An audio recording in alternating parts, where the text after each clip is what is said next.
नमस्कार, स्वागत है आप सभी का। आपके साथ मैं हूं मेघा कौशिक और लोकसभा चुनाव की हर अपडेट, हर किस्से, हर डेटा के साथ मैं आपके साथ मौजूद हूं। अगर आपको ये पसंद आए वीडियो तो लाइक ज़रूर कीजिएगा, कमेंट भी कीजिएगा और सब्सक्राइब भी कर लीजिएगा। तो आज जो हम बात करने वाले हैं वो नागौर सीट की है। नागौर सीट का जातीय समीकरण क्या कुछ कहता है? क्या यहाँ ज्योति मिर्धा की जीत होगी या हनुमान बेनीवाल जीतेंगे? और एक और सबसे बड़ा सवाल, जो हाल ही में हनुमान बेनीवाल ने बयान दिया है, क्या उसके बाद यहाँ के चुनावी रुख बदल जाएगा या चुनावी रुख को, हवा को हनुमान बेनीवाल भांप गए हैं और इसीलिए उन्होंने कहा है कि मैंने बार बार कहा पार्टी को कि मुझे खड़ा ना करें क्योंकि 5 साल मुझे यहाँ पे लड़ना है।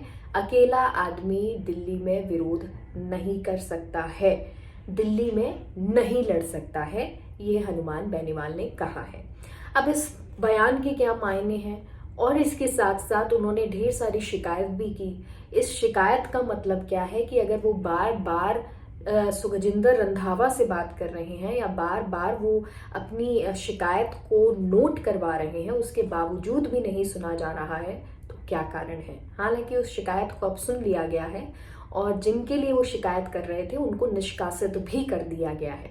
लेकिन ये पूरा मामला क्या है? अब क्या नागौर हॉट सीट पर हनुमान बेनीवाल ये मान चुके हैं कि बीजेपी से टक्कर लेना या ज्योति मिर्धा इस वक्त बहुत प्रचंड मजबूत हैं, एक तरह से ये कह सकते हैं। क्या वो मजबूत हैं? इस बात को समझ रहे हैं हनुमान बेनीवाल, उन्होंने इसलिए कहा है।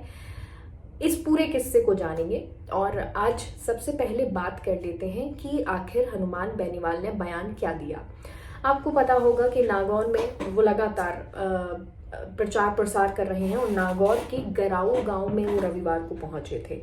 वहां पर उन्होंने एक बयान दिया और ये बयान अब सियासत में बड़ा बयान बन गया है और ये भी बता रहा है कि कांग्रेस क्या वाकई में इसीलिए आगे नहीं बढ़ पा रही है। उन्होंने बातों बातों में इसका जिक्र भी कर दिया कि कांग्रेस में शायद 5 लोग बैठते हैं, 6 लोग खड़े हो जाते हैं, 6 बैठते हैं तो 5 खड़े हो जाते हैं, ये स्थिति बनी हुई है, यानी कि अंतरकलह अंदर बनी हुई है।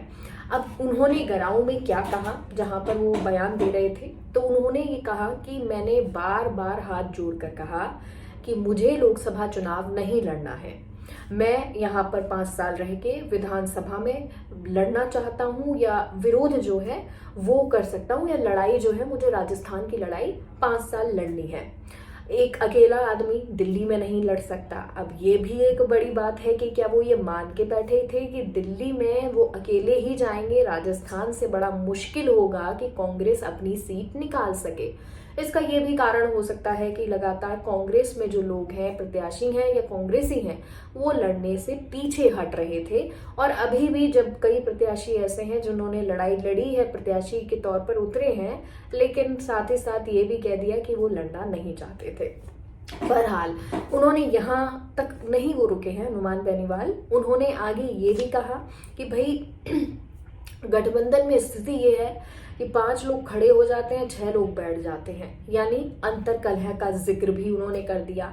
उन्होंने गठबंधन को तरबूज का ढेर बता दिया, जो तरबूज का ढेर एक साथ नहीं रह सकता, यानी ये साफ कह दिया उन्होंने कि यहाँ पे सभी एक साथ नहीं है। तो क्या कांग्रेस में एकजुटता नहीं है और यही एकजुटता ना होना बीजेपी को फायदा दे देता है और कांग्रेस की हार का कारण बनता है? क्या हनुमान बेनीवाल इस स्थिति को भांप गए हैं कि कांग्रेस की स्थिति शायद अच्छी नहीं है और इस स्थिति में अगर वो लड़ भी रहे हैं तो वो जीत नहीं पाएंगे? ऐसा क्यों कह रही हूं? क्योंकि आगे का बयान सुन लीजिए, जिसमें उन्होंने कहा कि मैंने जिला अध्यक्ष जाकिर हुसैन गैसावत को और प्रभारी सुखजिंदर रंधावा को बार बार कहा है कि कुछ लोग प्रचार प्रसार नहीं कर रहे हैं और जो कर रहे हैं वो कुछ बीजेपी के हित में कर रहे हैं या समर्थन में कर रहे हैं। तो कांग्रेस का दुपट्टा पहनते हैं और प्रचार प्रसार जो है वो बीजेपी का कर रहे हैं। और इसके लिए मैं बार बार कांग्रेस को अवगत करा चुका हूँ, जिला अध्यक्ष को अवगत करा चुका हूँ, प्रभारी को अवगत करा चुका हूँ, लेकिन उसके बाद भी कोई कार्रवाई नहीं हुई है। यानी बहुत बार हनुमान बेनीवाल ने अपनी बात रखी होगी, लेकिन उसके बावजूद शायद अनसुना कर दिया गया या बहुत हल्के में ले लिया गया। हाँ, अब जरूर जब ये बयान आया उसके बाद में सोमवार रात तक कार्रवाई हो गई और वो 3 नाम कौन थे? एक तो तेजपाल मिर्धा जो ज्योति मिर्धा के रिश्तेदार लगते हैं, रिचपाल मिर्धा के भतीजे लगते हैं। रिचपाल मिर्धा तो बीजेपी में चले गए, लेकिन तेजपाल मिर्धा नहीं गए, लेकिन उनका नाम भी उन्होंने बताया है और अब उनको निष्कासित पार्टी ने, कांग्रेस पार्टी ने कर दिया है। एक सुखराम डोडवाडिया और भवरा राम सूबका, ये 3 नाम बताए हैं और इन तीनों को निष्कासित कर दिया गया है। ये भी बताया जा रहा है कि ज्योति मिर्धा के ये तीनों नाम खास थे और शायद हनुमान बेनीवाल इनके लिए ही कह रहे होंगे, बार बार शिकायत कर रहे होंगे कि रहते तो कांग्रेस में हैं लेकिन प्रचार प्रसार जो है वो बीजेपी का ये लोग कर रहे हैं। बहरहाल इस बात को जब बयान दिया गया या हनुमान बेनीवाल ने जनता के सामने अपना दुख प्रकट किया है कि मैं अपनी बात रख रहा हूं लेकिन उसके बावजूद कुछ नहीं हो रहा है, तो ये मान लीजिए कि हार निश्चित है।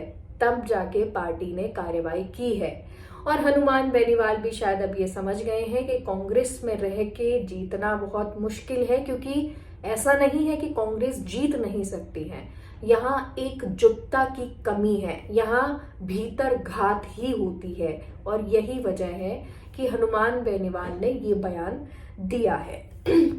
खैर, उन्होंने ये भी कहा कि अगर मेरी पार्टी में ऐसे होते तो मैं तो उन्हें धक्का देके बाहर निकाल देता। कुछ नाराजगी भी हो गई थी इसको लेकर कांग्रेसियों में, लेकिन जिन लोगों के लिए या जो लोग हनुमान बेनीवाल को डेंट देने की कोशिश कर रहे होंगे, इस गठबंधन को डेंट देने की कोशिश कर रहे होंगे, उनके लिए हनुमान बेनीवाल ने ये बोला होगा और साथ ही साथ ये कारण भी रहा होगा कि उन्हें स्थिति परिस्थिति समझ आने लगी होगी, क्योंकि ज्योति मिर्धा भी इस बार बहुत ज्यादा जो आक्रामक तेवर हैं वो दिखा रही हैं।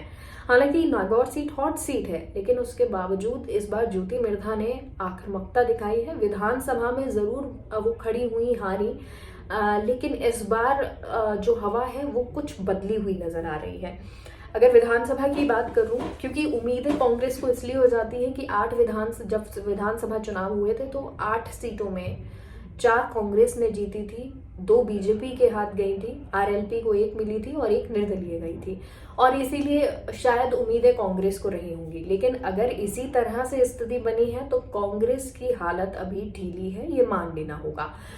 वहीं नागौर का अगर जातीय समीकरण की बात करने, उस पर अगर लौट कर आए तो यहाँ जाट सबसे प्रभावी मतदाता है और सबसे ज्यादा यहाँ पर जाट है। 4,80,000 के आसपास जाट हैं। मूल ओबीसी भी 4 लाख से अधिक हैं, एससी भी 4 लाख से अधिक हैं। इसके अलावा आपके राजपूत जो हैं वो 3 लाख से ऊपर हैं, बिश्नोई 30,000 से ऊपर है, मुस्लिमों की संख्या यहाँ 2,80,000 के आसपास है। तो कुल मिलाकर अगर देखा जाए तो मूल ओबीसी, मुस्लिम, जाट, ये मतदाता यहाँ पर अच्छी तादाद में है और इसीलिए जाट ही यहाँ से नेता हमेशा उतरता रहा है। हनुमान बेनीवाल और ज्योति मिर्धा के बीच में भी अब जो टक्कर देखने को मिल रही है, क्योंकि दोनों ही जाट नेता हैं, बड़े नेता हैं और मिर्धा परिवार से ज्योति आती हैं, तो उनका भी एक बड़ा वर्चस्व रहा है। लेकिन पिछले चुनावों में जरूर वो हार गई थी। इस बार बीजेपी से खड़ी सांसद के लिए खड़ी हुई है, प्रत्याशी के तौर पर प्रत्याशी जो है बीजेपी ने उतारा है।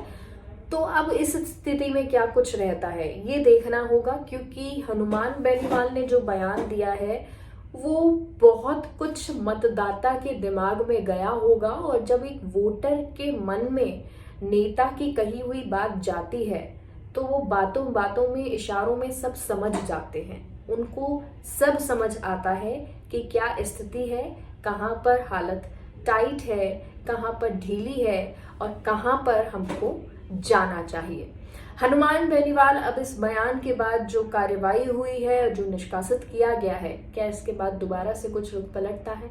क्योंकि ज्योति मिर्धा ने हाल ही में तालिबान से तुलना कर दी थी खींवसर की और उस मुद्दे को पकड़ भी लिया था हनुमान बेनीवाल ने और कहा था कि इस तरह की बयानबाजी नहीं होनी चाहिए। तो इन चीजों का भी क्या इम्पैक्ट पड़ेगा? क्योंकि इस बार अगर आप नागौर देखें तो चुनाव मुद्दों से कहीं हटकर जाति पर भी जाता नजर आ रहा है। बहरहाल क्या यहाँ की सियासत होगी, इसके बारे में आगे भी बात करेंगे। फिलहाल इतना ही, मुझे दीजिए इजाजत। नमस्कार। वीडियो पसंद आया हो तो सब्सक्राइब कीजिए।